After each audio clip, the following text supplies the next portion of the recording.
Hello दोस्तों, my quick study में आपका स्वागत है। आज हम लोग दर्पण के बारे में पढ़ेंगे। सबसे पहले समझेंगे कि दर्पण क्या होता है।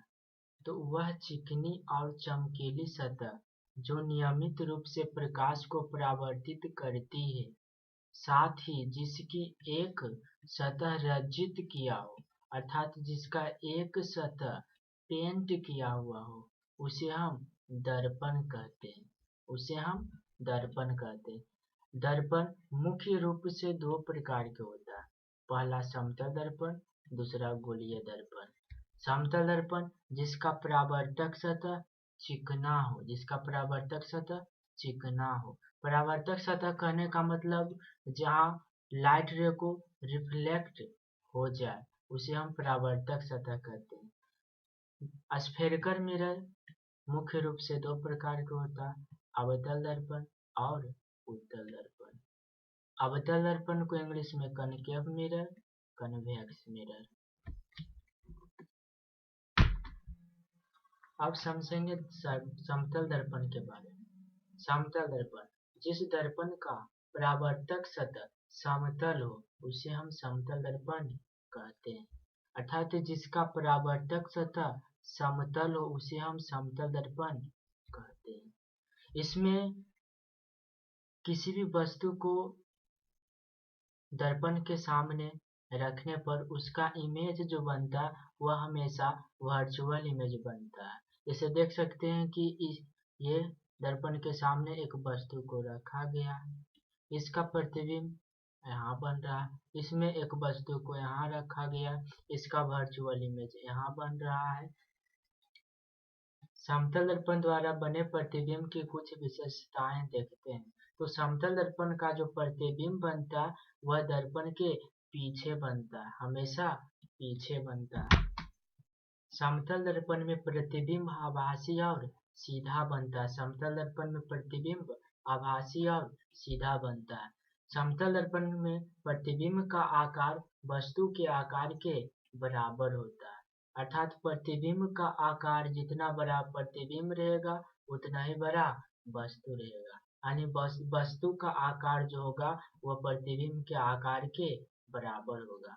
आगे देखते हैं तो समतल दर्पण में प्रतिबिंब की दूरी वस्तु की दूरी के बराबर होता है। अर्थात कह सकते हैं कि जितनी दूरी पर वस्तु रखा हुआ रहेगा उतना ही दूरी पर उसका इमेज बनेगा। समतल दर्पण में प्रतिबिंब पार्श्व परिवर्तन लेटरल इन्वर्सन होता है। यह क्या होता है? तो इसमें वस्तु का दायां भाग बायां प्रतीत होता है और बायां भाग दायां प्रतीत होता है। अर्थात इसमें देख सकते हैं कि एक लड़का है, इसका ये जो है राइट हैंड है, लेकिन इमेज में दिखा रहा है यह लेफ्ट हैंड है। यानी लेफ्ट राइट दिखाता है, राइट लेफ्ट दिखाता है। यहाँ भी देख सकते हैं आप। इसके आगे समझेंगे गोलीय दर्पण क्या होता है। गोलीय दर्पण उस दर्पण को कहते हैं जिसका परावर्तक सतह किसी खोखले गोले का एक भाग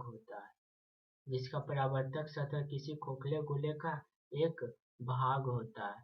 उसे हम गोलीय दर्पण कहते हैं। इसी को बोलते हैं स्फेरिकल मिरर। इसके आगे गोलीय दर्पण मुख्य रूप से दो प्रकार का होता है, concave mirror and convex mirror. सबसे पहले समझेंगे कनकेव मिरर किसे कहते हैं। तो जिस दर्पण की परावर्तक सतह धंसी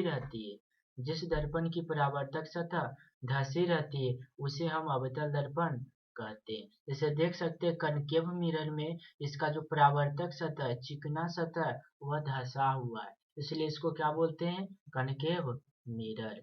इसमें देखते हैं आगे उत्तल दर्पण कन्वेक्स मिरर। जिस दर्पण की परावर्तक सतह उभरी रहती है अर्थात उठा हुआ, उसे हम उत्तल दर्पण कहते हैं। यहाँ भी देख सकते हैं इसका चिकना सतह परावर्तक सतह क्या उभरा हुआ है, इसलिए इसको क्या बोलते हैं? Convex mirror. इधर भी देख सकते हैं ये क्या है, इसका रिफ्लेक्टेड सरफेस, ये क्या?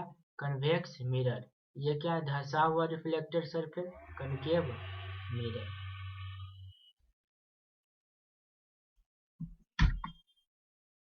उत्तल दर्पण को अपसारी दर्पण भी कहते हैं। उत्तल दर्पण को अपसारी दर्पण भी कहते हैं।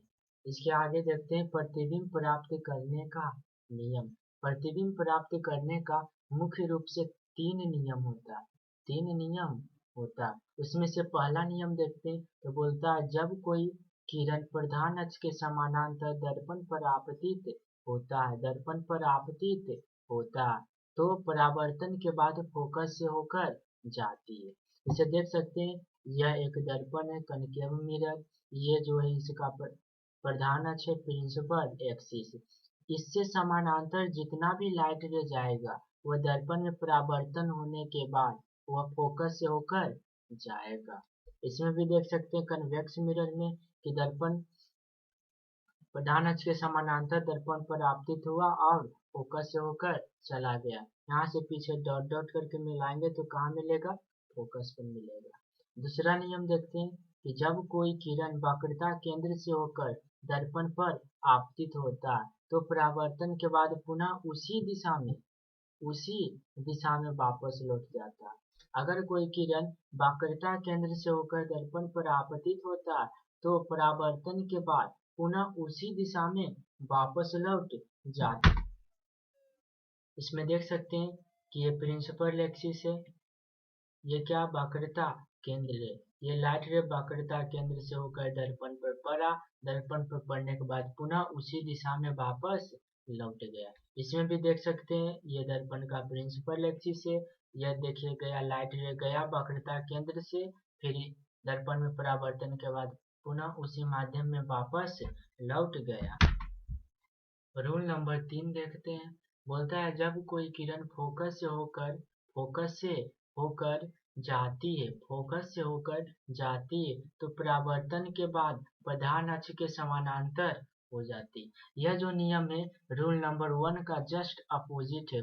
उसमें बोलता था कि अगर कोई किरण प्रधान अक्ष के समानांतर दर्पण पर पड़ती है तो परावर्तन के बाद वह फोकस से होकर चला जाएगा। लेकिन इसमें बोल रहा है कि अगर कोई किरण फोकस से होकर जाती है तो परावर्तन के बाद प्रधान अक्ष के समानांतर हो जाएगा। इसे देख सकते हैं, ये क्या प्रिंसिपल एक्सिस फोकस से होकर लाइट रे दर्पण पर पड़ा, दर्पण पर परावर्तन के बाद वह प्रधान अक्ष के समानांतर हो गया। इसमें भी देख सकते हैं फोकस से होकर गया, प्रधान अक्ष के समानांतर हो गया।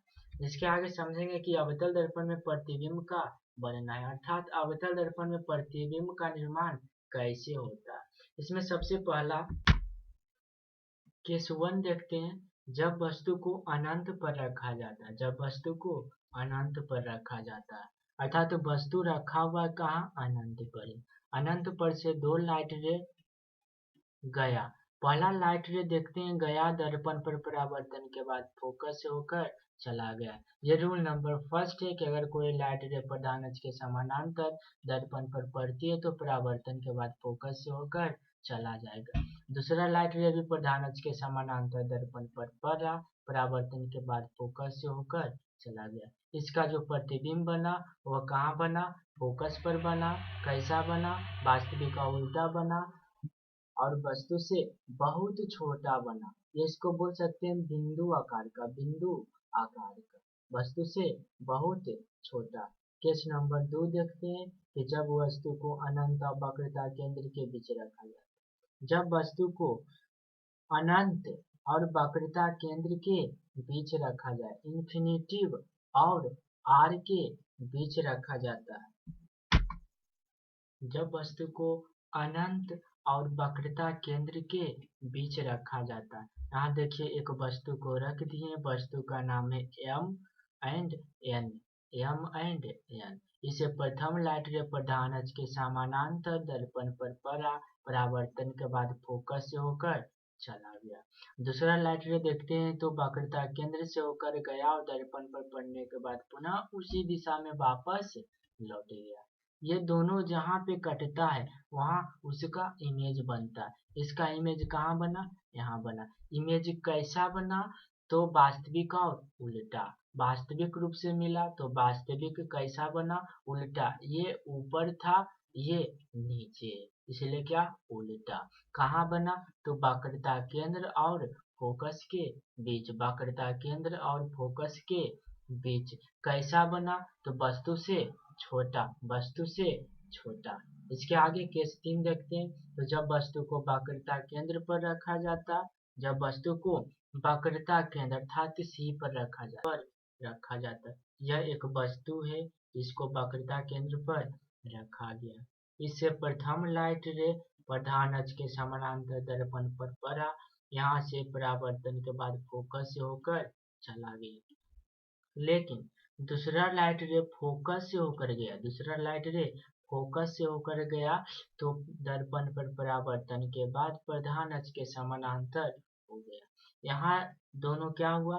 दोनों मिला। इसका इमेज कहाँ बना? यहाँ बना। अर्थात इमेज भी बन रहा है कहाँ? वक्रता केंद्र पर। जब वस्तु को वक्रता केंद्र पर रखते हैं तो इसका इमेज भी कहाँ बनता? वक्रता केंद्र पर। कैसा? तो वास्तविक और उल्टा, वास्तविक और उल्टा, वस्तु के बराबर। जितना बड़ा वस्तु उतना ही बड़ा इसका इमेज बना।